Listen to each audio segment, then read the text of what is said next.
Okay na, Pastor. Magandang umaga po sa lahat ng ating mga kapatid na ngayon ay gumising ng maaga upang tayo po ay mag-aral ng salita ng Diyos. Purihin ng Panginoon, luwalhatiin ang kanyang pangalan. Kung nasaan man po kayong dako ngayon, ay nasa labas ng ating bansa o nandito man sa loob ng bansa, good morning po. Salamat po sa Panginoon. Salamat sa buhay ng bawat isa. Kaya ngayon po ay magsisimula na tayo sa ating pag-aaral ng salita ng Panginoon. Ihanda natin ang ating sarili na maranasan natin ang presensya ng Banal na Espiritu na siyang mangungusap sa kanyang salita ngayong umaga. Pero sa una sa lahat ay awitan muna natin ang Panginoon. Awitin natin yung paggising sa umaga. Paggising sa umaga, naalala kayo, nasasabik ang puso ko na makapiling kayo. Umaawit, sumasayaw, sumasamba sa inyo, naghihintay ng pangungusap nyo. Ayokong magkulang ng kapangyarihan nyo. Ayokong magkulang ng kabanalan nyo.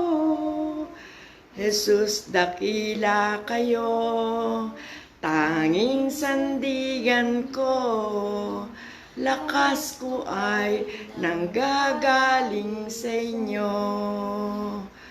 Ayokong magkulang ng kapangyarihan nyo. Ayokong magkulang ng kabanalan nyo. Jesus, dakila kayo, tanging sandigan ko, lakas ko ay nanggagaling sa inyo. Lakas ko ay nanggagaling sa inyo. Lakas ko ay nanggagaling sa inyo. Purihin ang Panginoon. Oh, hallelujah. Hallelujah, Jesus. Hallelujah, Lord God. Purihin ka, aming Ama. Napakabuti niyo po, aming Panginoon. Tayo po ay manalangin. Aming Ama at aming Diyos na buhay. Diyos na makapangyarihan sa lahat. Diyos na puspos ng kahabagan at kaawaan sa kanyang mga anak. Diyos na mayroong plano sa aming mga buhay. Narito po kami, Panginoon, lumalapit sa inyong harapan. Kami po ay bigyan nyo ng malinis na puso at pag-iisip at ang aming buhay ay inaalay namin sa inyo. Nananampalataya po kami na sapagkat kami ay binuhusan mo na yung dugong banal, kami ay may kalinisan ngayon na makarinig na yung salita at mapagbulay-bulay ito upang kami po ay hindi lumakad sa mga pagkakasala at pagkakamali, kundi kami lumakad ayon po sa kalooban nyo. Panginoon, bigyan nyo po ako ng karunungan. Sa inyo lang po ako umaasa, sapagkat kayo po ang Diyos ko na nag-utos sa akin ngayong maga, at ako po ay susunod with all my hearts, O God, with all my souls, with all my mind, with all my strength. I want to please you, Lord. I want to praise you, God. I want to give you thanks, O God. Salamat po ng maraming salamat. Kahanga-hanga ka, Panginoon. Nananampalataya ko na ang kalooban mo po ang masunod. Sa pangalan po ni Jesus. Amen. Ang atin pong pag-aaralan ngayon ay matatagpuan sa Juan chapter 9 o kapitulo 9, talatang 1 hanggang 12. Uulitin ko po, ang ating pong paksa ay matatagpuan sa John chapter 9 verses 1 to 12. Kapitulo 9, talatang 1 hanggang 12. ang nakalagay pong pamagat dito sa nakasulatan ay pinagaling ni Jesus ang isang bulag. At nais ko pong basahin ito.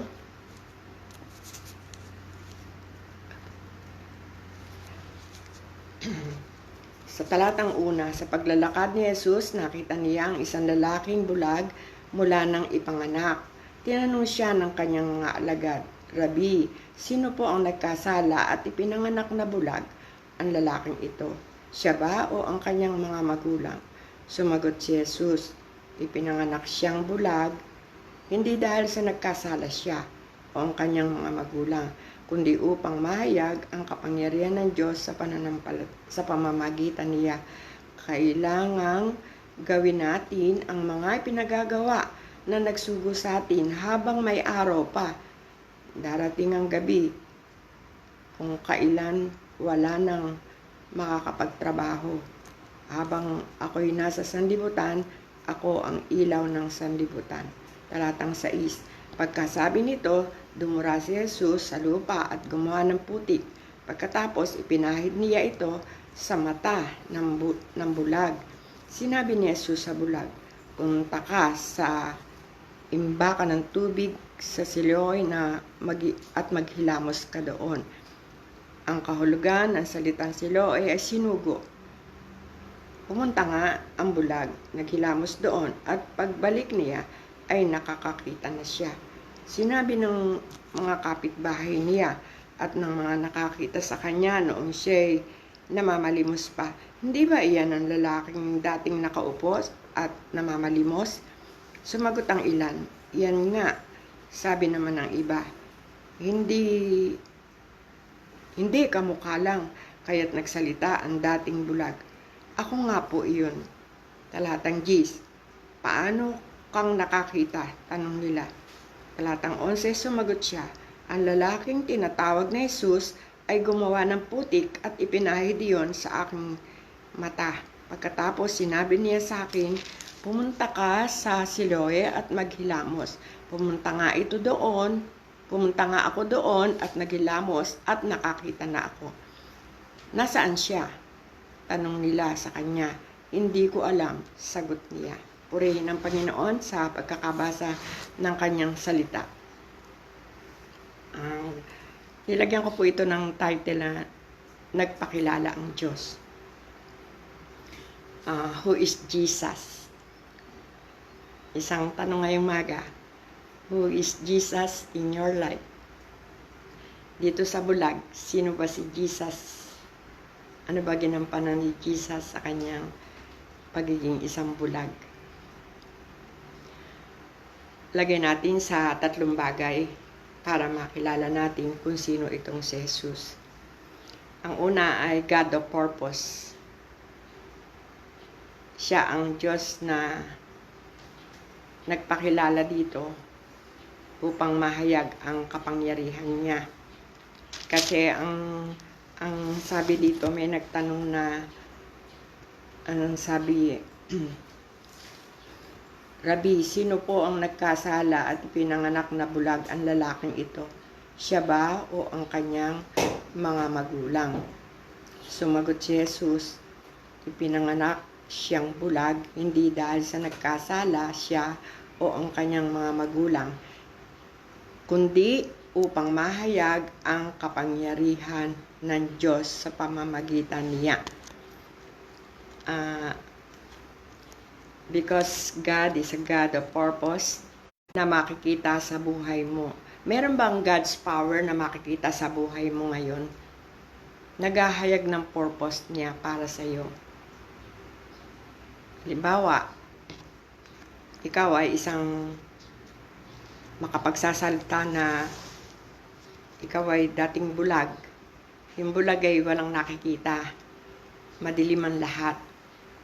Pero nung tanggapin mo si Jesus sa puso mo, mula dun sa kadiliman, binigyan ka ng liwanag.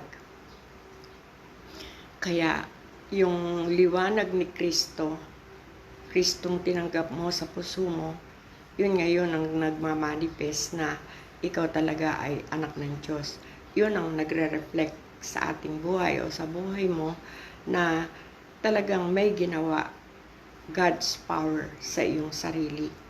Hindi magagawa ng sino mang tao, pero nagawa ng Diyos na baguhin ka. Halimbawa, para mahayag ang kapangyarihan ng Diyos sa buhay mo, noong dati, ang nakikita ng mga tao, ikaw ay isang taong masama. Nakikita ng mga tao na parang wala ka lang kwenta na nilalang. Pero nung dumating ang isang encounter sa buhay mo, ipinahayag at gustong ipahayag ng Diyos ang kanyang kapangyarihan sa buhay mo. Ngayon ay nakikita ng marami na ikaw ay nagbago na. Tulad ng sabi sa 2 Korinto 5:17, ang sabi doon sa 2 Korinto 5:17,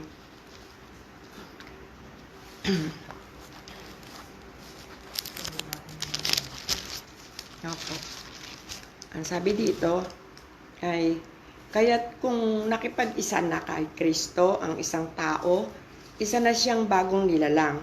Wala na ang dati niyang pagkatao. Sa halip ito ay napalitan na ng bago. Kaya kung ikaw ay dati nandun sa bulag ka, oo nga't nandito ka sa mundo, nag-i-exist ka sa mundo, pero wala ka man lang ma-appreciate na kahit isang gawa ng Diyos. Parang sa'yo, lahat ay pangkaraniwan lang.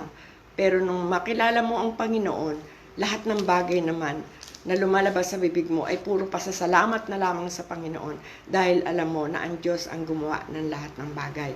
At mismo sa sarili mo ay binigyan ka ng isang pagbabago. Dating magulo, dating madilim ang buhay mo, pero inalis ka ng Diyos doon sa kadiliman at dinala ka doon sa liwanag. Ngayon, ang tanong, ngayong nasa liwanag ka na, maisasaysay mo ba talaga na lahat ng nangyari sa buhay mo ay with a purpose? May purpose ang God. Ang purpose niya talaga ay yung maging wangis natin siya. Purihin ang Panginoon. Masasabi mo ba ngayong umaga, Lord, maraming salamat po dahil ako po'y binago mo. At ang buhay ko po ngayon, nais ko pong ialay sa iyo dahil po wala na akong ibang pag-aalayan pa kundi ang isang Diyos na buhay at makapangyarihan sa lahat na ipinahayag sa buhay ko na siya nga ay isang Diyos at isa nga siyang makapangyarihan. Purihin ang Panginoon. Kaya ngayong umaga ay pwede na nating makita sa ating buhay na matapos mong makilala ang Panginoon, ay meron pala siyang layunin sa buhay mo. Kaya nais niyang ikaw ay mapunta dun sa liwanag. Kung nandun ka na sa liwanag, ang Diyos ay merong pangalawa, God of process. Puproseso niya ang buhay mo. Hindi mananatiling parang iniligtas ka, nilagay ka nga sa liwanag, hindi mo naman maintindihan yung liwanag. Ano ba yung sinasabing liwanag na yun? At paano ko ba hakabangan ang liwanag na yun? Ano ba maliwanag sa buhay ko ngayon? Parang nagtatanong ka pa rin dahil bago mo pa lang siya nakikilala. Pero ang Diyos, meron siyang proseso sa ating buhay, sa ating ikabubuti at hindi sa ating ikasasama. Matutuwid talaga yung landas mo. Matutuwid talaga yung hakbang mo. Matutuwid lahat ang gawa ng kamay mo. At sabi niya, lahat ng gawa ng kamay ng sino mang taong sumusunod sa akin ay magtatagumpay. Amen. Kaya meron tayong victory sa Panginoon. At ang Diyos ay isang Diyos na detalyado. Kapag pinroseso niya ang buhay mo, siya ay detalyado. At ang Diyos din ay manonotice mo na meron kang awareness sa ginagawa niya. Na-appreciate mo na even a little thing, ay makita mo na yun lahat ay kaloob sa'yo ng Panginoon. Yun ang tinatawag na blessing. Lahat ng bagay, minsan kung hindi mo maintindihan, pero pag sumusunod ka sa Panginoon, ang banal na Espiritu na kakausapin mo, sa pamamagitan ng iyong panalangin at pagbabasa ng kanyang salita, ay magpapahayag ng kabutihan niya doon sa nangyayari sa iyo. Hindi para ikaw ipahamak, hindi ikaw para alipustain, ikaw ay ibaba, kundi may purpose siya. Hindi lang natin naiintindihan dahil hindi pa natin naiisa-isa na iyon nga ay proseso ng Diyos. Ang akala mo pa rin sa sarili mo ay proseso mo ang lahat ng ginagawa mo. Na kung minsan ay nagdudulot ng kayabangan sa atin. Pero yun pala, sa araw-araw ng ating buhay, sa pagpoproseso ng Diyos. Inaalis ang ating mga yabang at nais niyang ipakita na ako lang ang Diyos mo. Iaayos ko yung buhay mo. Napakagandang pangako ng Panginoon. Pag binigay mo ang sarili mo sa akin, sinurrender mo ang buhay mo sa akin, ako na bahala sa iyo. Sagot kita. Wow, ang ganda nun. Lahat ng bagay, sagot ng Diyos sa iyo. Meron ka pa ba ngayong ipoproblema? Kung nilelet mo lang na ang buhay mo ay iproseso ng Panginoon. Pero pag hindi mo binibigyan ng karapatan, ng pribilehiyo ang ating Panginoon, na ang buhay mo ay hawakan niya, at iayos niya at ituwid niya, hindi mo ma-recognize na pinoproseso ka ng Panginoon at hindi mo rin maiisa-isa na dapat lahat ay ipagpasalamat sa Panginoon dahil siya ang may aksyon at may gawa sa lahat ng bagay na nangyayari sa ating buhay. Ito po ay nasasabi ko dahil karanasan ko po sa 60 years na paglilingkod ko sa Panginoon.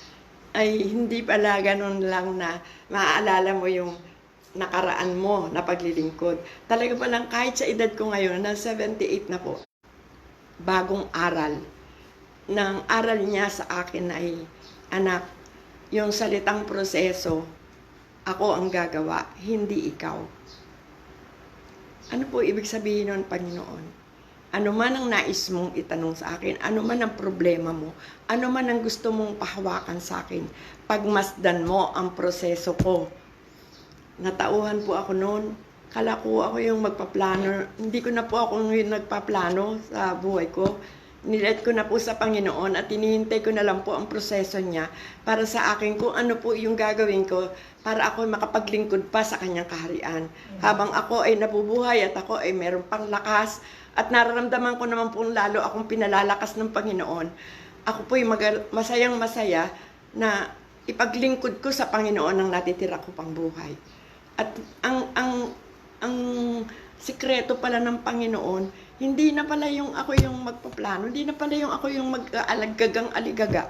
Parang lagi may problema araw-araw. Hindi na pala yung ako yung maghahanap ng pagkain ko. Hindi na pala yung ako yung magaganto. Kasi sa proseso niya, nakapaloob palang lahat yun. Kaya ang natutunan ko po, sige nga po Panginoon, meron nga po akong re-request sa inyo. Sabi ko nga, ipakita nyo nga po sa akin ng proseso nyo.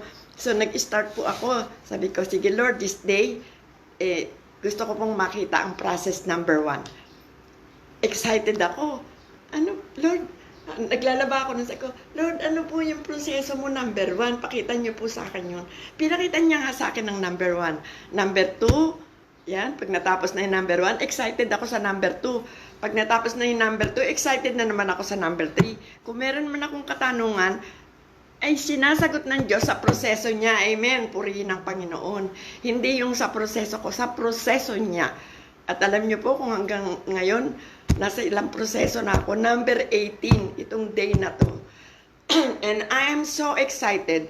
This thing that I'm doing now, to praise God and to worship Him and to give, yung sumunod, to obey Him, ay kasali dun sa process number 18. Na ito pala yung proseso niya sa buhay ko na gusto niya ay magsalita ako ngayon. Kaya napakaganda na ang Panginoon ay hindi tumitigil sa pagbibigay ng bago at bagong karanasan. Bago at bago na pagtuturo niya araw-araw. Bago at bago na pagpapahayag niya ng kanyang kapangyarihan sa ating mga buhay. Hindi siya papayag na hindi makita ang kapangyarihan niya na kumikilos bilang isang Diyos sa ating mga buhay. Ipapakita niya at ipapakita.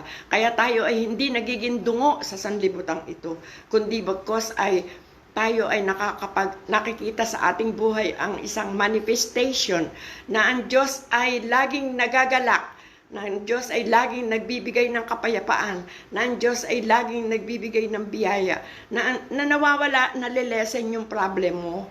Yun po ang naranasan ko dito sa proseso ng Diyos. Dahil nga, syempre nung dati ako, saan kaya ako kuha ng pambili ko ng pagkain? Ay, saan kaya ako kuha ng ganito, ng pamasahe ko, ng ganito, yung parang ganun.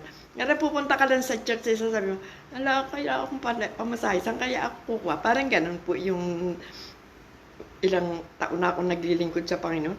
Pero nung matutunan ko po itong kapangyarihan ng Diyos na ang sabi niya, ay mag-God the process, ibigay mo sa akin. Alam niyo po talaga, tulad kagabi, nung nag-aaral po ako nito, alam niyo po ba na may kumatok kumatok doon sa pinto ko? Alam niyo po ba, yung kakainin ko na isang linggo, yung ulam ko na isang linggo, dala-dala na po niya. Pati gulay, pati ganon, na karne ganon, dala na niya. At sino pa ngayon ang lalapitan mo kung hindi isang Diyos na buhay, na kahit anong oras at gabi na ay pwedeng kumatok sa pintuan mo? Kapatid, nakikinig ka po ba ngayon? Gusto mo bang maranasan yun? I-let mo po ang proseso sa kamay ng Panginoon. Kahit ano po ang gagawin natin sa kaharian ng Panginoon, i-let natin sa proseso niya at maaaliw po kayo. May kapayapaan po talaga at kitang-kita mo na ang Diyos ay God in action. God nag-a-act siya, doing everything, not to glorify myself, but to glorify my God.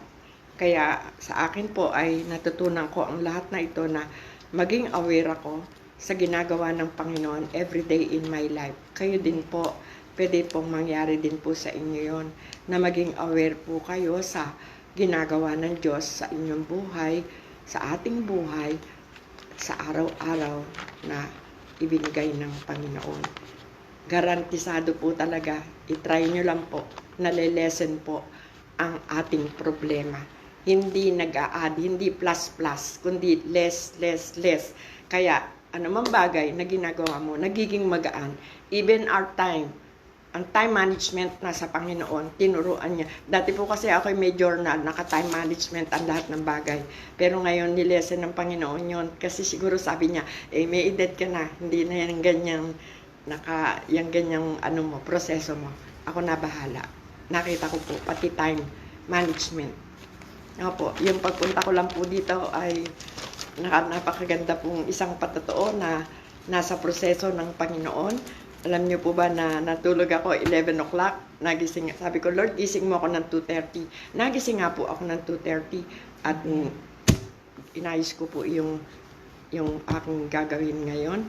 At sabi ko, Lord, I want to umalis ako ng 4:30, Lord, para alas 5 nandun ako sa church.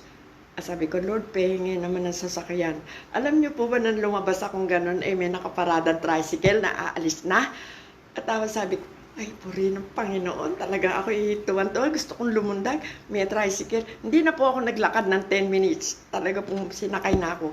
At nung nakasakay na ako, sabi ko, anak, pwede mo ba akong ihatid doon sa dito nga sa lugar na ito? Dati tinitingnan ko po oras. Sabi ko kay Pastora, eksakto alas 5 nandyan ako. Talagang eksakto. 5 minutes before 5 o'clock, nandito na po ako. Ako po ba ang gumawa nun? Hindi po ba yung isang Diyos na makapangyarihan sa lahat, na nagpapakilala sa atin ng kanyang kapangyarihan? Even a small thing, you can praise our God because of the thing He is doing to us. Oh, hallelujah, purihin ang Panginoon. Luwalhatiin ang Panginoon ngayong umaga. Kaya niyo pong i-apply din sa inyong buhay. Na wag na po kayong magdepende sa mga proseso nyo. Malapit na po siyang dumating.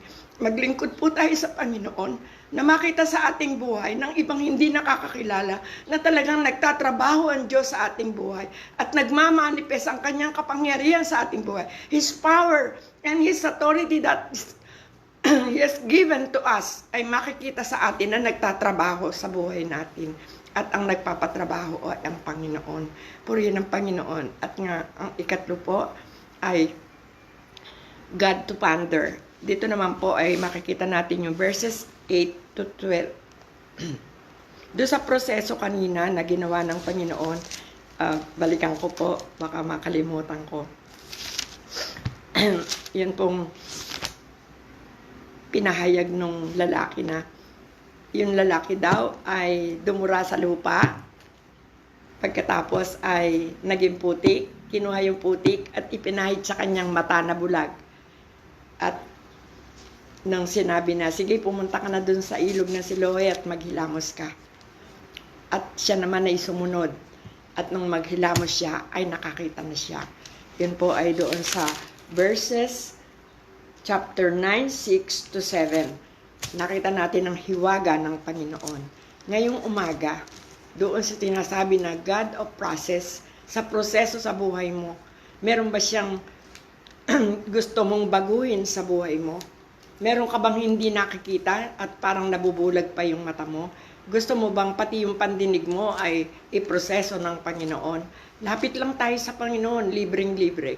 Lagi dyan, kahit segundo't minuto, pwede siyang sumagot sa gusto mong iproseso ng Panginoon sa iyo. At makakakita ka, makakarinig ka, makakapagtrabaho ka, makakalakad ka. Sagot ng Diyos ang lahat. Sagot ng Diyos ang lahat. Amen. Purihin ng Panginoon dahil siya ang God of all-knowing. Siya lahat sa Kanya nanggagaling. Langit at lupa, Kanya. Diba? Lahat ng nilikha niya, lahat ng inilagay niya sa lupa na pangailangan ng tao, sa Kanya lahat nanggaling. Kanino pa tayo aasa, diba, sa isang Panginoon na tulad niya? Purihin ng Panginoon. Napakaganda po ng Kanyang ginagampanan sa ating buhay. If only you will give the privilege to His hands to act on your life. Lagay mo ang buhay mo sa kamay niya. At hindi siya magsisinungaling sa iyo. Ipakikita niya ng diretsahan, ako ang Diyos. Kaya kong gawin sa buhay mo. Walang mahirap sa akin. Sa tao ka aasa, merong bagay na hindi magagawa. Bakit meron tayong limitasyon? Pero sa isang Diyos na buhay, wala siyang limitasyon. Lahat sa Kanya ay walang hanggan. Mararanasan mo dito sa lupa ang buhay na walang hanggan. Dahil siya ang nagpuproseso sa iyo. Purihin ng Panginoon. Yun ang mga proseso niya. Meron naman siyang pag sinabi lang niya, at makalakad ka, nakalakad na agad, walang proseso, walang pinahido sa paa para makalakad. Ito, nasa proseso to. Kaya ang pinag-aaralan natin ngayon ay God of process. Okay? Ngayon naman po, ang ikatlo ay God to ponder.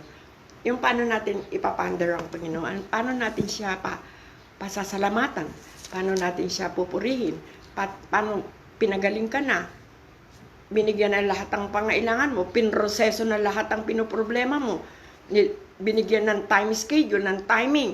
Ang timing ng Panginoon, eksakto talaga. Doon ako humahanga sa Panginoon sa buong buhay ko. Eksakto siya. Pag sinabi mo, Lord, gusto ko ganitong oras. Ganong oras nga, eksakto. Hindi siya nahuli. Kaya tayo, kung nahuli tayo sa paglilingkod, halimbawa, linggo.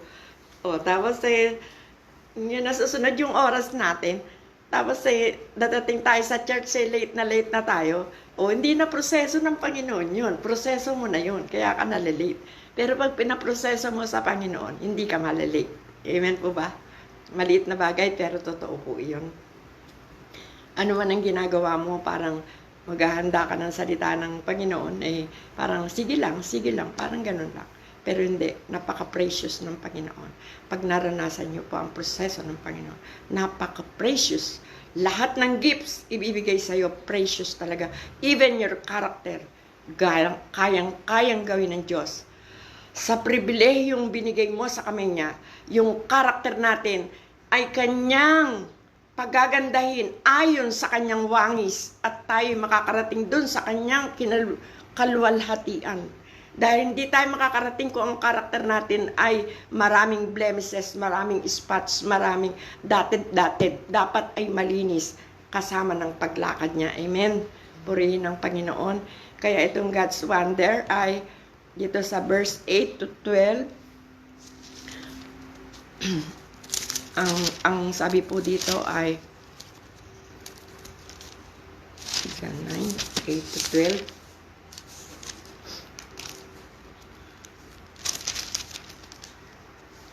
Ang sabi po ay, sinabi ng mga kapitbahay niya at ng mga nakakita sa kanya noong siya'y namamalimos pa, hindi ba yan ang lalaking dating nakaupo na namamalimos? Sumagot ang ilan, iyan nga. Sabi naman ng iba, hindi, kamukha lang. Kaya't nagsalita na ang dating bulag. Ako nga po iyon. Sabing ganon. Paano ka nakakita? Excited yung mga tao. Siyempre, nakita nila na nakakalakad na, hindi na bulag, nakakakita na. Ang tanong, paano ka nakakita? Tanong nila. Sumagot siya, ang lalaking tinatawag na Jesus, siguro narinig niya na yun ang pangalan, ay gumawa ng putik at ipinahid yon sa aking mata. Pagkatapos sinabi niya sa akin, pumunta ka sa Siloe at magilamos. Pumunta nga ako doon at nagilamos at nakakita na ako. Hindi na niya nakita si Jesus. Sumunod siya. Tapos, nagmanifest na ang kapangyarihan ng Diyos sa kanyang buhay. Ngayon pong oras na to, kung meron pong ginawa ang Diyos na noon pa, ngayon, o kahapon, na dapat nating kung masosobrahan natin ang pagbibigay ng papuri at pasasalamat sa Panginoon, why you don't like to do it? Ba't ayaw mong gawin? Ba't pagising mo sa umaga, mas malaki pa yung oras mo sa cellphone? Kaya po ako walang maraming alam dyan sa cellphone dahil ang buhay ko po bilang ganito ng edad ko, gusto ko laging kausap ko ang Panginoon. Gusto ko laging nasa tabi ko ang Panginoon. Kahit na halimbawa, late ako doon sa isang trabaho ko, o parang may problema ako, pag inuna ko ang Panginoon, siya sumasagot. Sinasagot niya yung problema ko doon. Amen. Sinasagot niya yung oras ko doon. Ibinabalik niya to make it full. Kaya ngayon, ang tanong dito sa ating binasa ay, kung paano itong bulag ay nagsaysay na merong pangalang Jesus na ganito ang ginawa, at ako ay nakakita. Pero meron din doon na nakakita siya kasi sumunod siya. Kaya kung pinoproseso ka ng Panginoon, meron din kasama doon. Susunod ka rin. Kung sa proseso niya, under sa proseso niya, sinasabi niya na, you have to do this thing. Wag mo sabihin na, Lord, kala ko ba ikaw ang gagawa niyan? Kung sagot naman sa'yo ng Panginoon, ba't naman puro ako, pinoproseso nga kita, pero gusto ko kasama kita, gawin mo to, dapat sumunod din tayo sa Kanya. Hindi yung tigmamatigas ang ating sarili na wari, alam mo lahat. Mawawala po ang karunungan. Pag po ganito na yung edad nyo, ako po, noong ako'y kabataan ko, 100 na verses ay kabisa ko po lahat. Ngayon po ay napapander ko lang sa aking sarili yung kahulugan ng mga talatang nakabisa ko at hindi ko nakakalimutan. Pero po yung letra por letra, nakakalimutan ko na po. Maging po minsan ay pangalan ng tao, nakakalimutan ko. Kausap ko na at kilala nila ako, pero nahihiya akong sabihin, ano ba yung pangalan mo? Parang ganoon. Kaya lahat ng bagay ay mawawala, lilipas. Mawawala yun. Pero yung pag-ibig mo sa Panginoon at pagsunod mo sa Panginoon, kapag inalay mo ang buhay mo sa Panginoon, hindi ka iiwanan ng Diyos, sasamahan ka at ipapakita niya, yan ba yung ginagawa mo sa akin? Okay, ito ang rewards ko sa iyo. Amen. Hallelujah. Ito ang gift ko sa iyo. Hindi nawawalan ng gift ang Lord every day. Amen. Purihin ng Panginoon. Totoo po iyan. Kaya ako po nasasabi. Kaya pwede pong gawin ninyo sa inyong buhay. Malapit na pong dumating ang Panginoon. At dito ay, di ba, nagsaysay siya na ito si Jesus ay ganito ang ginawa sa akin. At sinabi nung humanga yung mga tao. Sa panahong yon na nagpapahayag ka ng ginawa ng Diyos sa iyo, that is the time to witness who is God in your life. Who is Jesus in your life. That is the time already. Hindi na kailangan dalhin mo pa ang Biblia at ang sabi sa Biblia ay ganito, ganon. Lalo na kung hindi mo naman dala. Ako po mayroong Bible doon sa aking cellphone. Minsan hindi ko naman nagagamit din yun. Pero yung to ponder the work of God in my life, yung salita ng Diyos na inimba ko at lagi kong binubulay-bulay sa puso ko, inaangkin ko at sinasabi ko sa Panginoon, di ba Panginoon ganito yung pangako mo? Hindi ba Lord ganito yung ganun? Para napakasarap, napakasaya na ikaw ay makipag-usap sa Panginoon at maglambing ka sa Panginoon at gawin mo lahat yung kagandahan sa Panginoon. Yung kagandahan ng Diyos na binigay sa iyo ay ibigay mo rin sa Kanya. Ipagpasalamat mo rin sa Kanya. Do you have time to give thanks? Do you have time to share to other people what God has done to my life? Meron ba tayong ganon? nakapagpapahayag ba ang ating bibig? O ang sinasabi natin ay puro marites? Ang sinasabi natin ay puro yung pamantayan ng sanlibutan? Ang pinapahayag natin ay yung mga kaklik-klik na mga sinasabi ng sanlibutan? Why not yung ating sabihin ay yung salita ng Panginoon? Why not ang ating ilabas sa ating bibig lamang ay lesson natin ang salita ng sanlibutan at ang idagdagan natin na plus ay ang salita ng Panginoon at ang katotohanan na ginawa ng Panginoon sa ating buhay. Kulang ang bibig na to para magsaysay ng lahat ng ginawa ng Panginoon sa ating buhay. Kaya ko po nasasabi, karanasan ko po. Hindi ko po kayang bilangin sa aking daliri ng mga kamay, daliri ng aking mga paa, at dagdagan ko pa ang daliri ko para sabihin ko at isaysay ko at ipahayag ko kung kanino man taong na ipagpe-pray ko at nasisharean ko na ito ang ginawa ng Diyos sa buhay ko. This is the time for you, for me, and for us all na magsalita tayo ng ginawa ng Diyos sa ating buhay. Kaya dito ay, do you have time to give praises to God? Do you have time to testify that I am the man na ginawa ng Diyos ng ganyan? I am the woman na pinagaling ng Panginoon. Nagtatanong sila, ako nga po yung bulag dati, pero ngayon po ako po'y nakakakita na.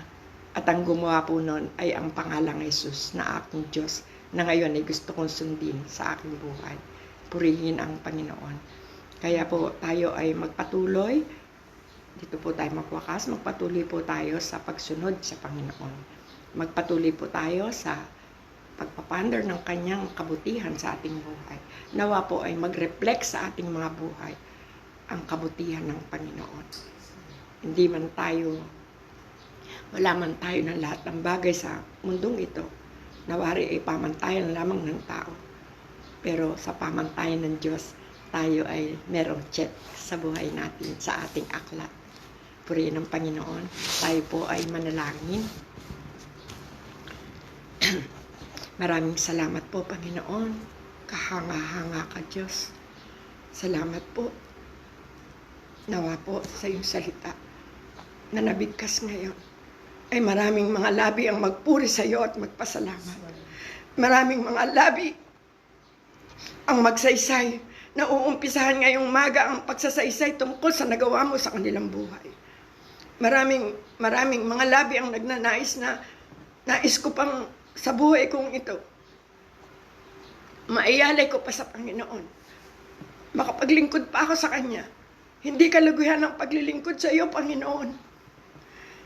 Wala kaming maidadagdag sa aming mga buhay para kami ay mabuhay pa. Pero ikaw, Panginoon, pagising pa lang namin sa umaga, naalala na namin kung paano mo kami binigyan ng buhay at lakas. At kung paano mo ninanais na sa buong maghapon ay magawa namin ang layunin mo sa aming buhay. At magawa namin yung ikagaganda ng pagsunod sa iyo at ikagaganda ng aming pagkatao at ikatutuwid ng aming mga landas. Salamat po, Panginoon, sa inyo. Aalisin mo na po ang aming mga bulag na pananaw, ang aming mga matang bulag para mapagmasdan ang ginagawa mo araw-araw. Aalisin mo po yun, Panginoon, at sa proseso mo kami ay makakakita. Purihin ka, luwalhatiin ka, sambahin ka sa espiritu at katotohanan. Masunod hanggang sa buong maghapong ito ang kalooban mo sa aming buhay. Salamat po ng maraming salamat, Panginoon. Purihin ka po sa tanging pangalan ni Jesus. Amen. Amen. Amen.